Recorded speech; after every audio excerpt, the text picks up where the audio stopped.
বিপদ দিয়ে আপনাকে অ্যালার্ম করা হয় আল্লাহর পক্ষ থেকে। আপনি চলতে পথে হোঁচট খান, আল্লাহ আপনাকে অ্যালার্ম দেন, ফিরে আসো। চলছেন বিপথে, আল্লাহ পাক অ্যালার্ম দেন, ফিরে আসো। আল্লাহ পাকের পক্ষ থেকে কিন্তু এগুলো আসে।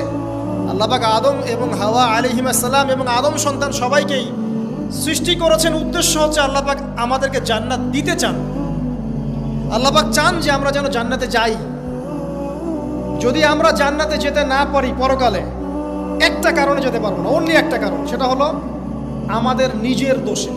একটা কারণ, যারা জাহান্নামে যাবে মানুষ এবং জিনদের মধ্যে, নিঃসন্দেহে মহাবিশ্বে তারা ছাড়া জাহান্নামে যাওয়ার উপযুক্ত কেউ ছিল না।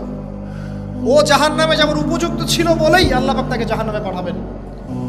আর যারাই জান্নাতে যাবে প্রত্যেকেই শুধু আমলের বদৌলতে যাবে না, বরং আল্লাহ পাকের রহমতেই যাবে। কেউই তার আমল দিয়ে জান্নাতে যেতে পারবে না। নবী সাল্লাল্লাহু আলাইহি ওয়াসাল্লাম এমন ভাষ্য বলছেন, ইল্লা আনা, আমিও না, ইল্লা বিরহমাতিল্লাহ, আমিও নয়, তবে আল্লাহ পাকের দয়া আমাকে ঘিরে ধরবে, আল্লাহ পাকের রহমত যাদের উপরে বর্ষিত হবে তারাই জান্নাতে যাবে ইনশাআল্লাহ। কে আমল দিয়ে যেতে পারবে। যত আমলই করি বলা যাবে না এই আমলের বদৌলতে জান্নাতে যেতে পারবে। আল্লাহ পাক দয়া না করলে হবে না। আল্লাহ পাক চান যে আদম সন্তান যেন জান্নাতেই যায়।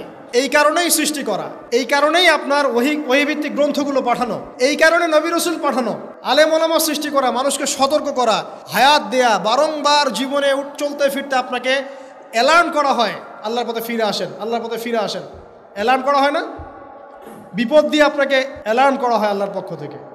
আপনি চলতে পথে হোঁচট খান, আল্লাহ আপনাকে অ্যালার্ম দেন,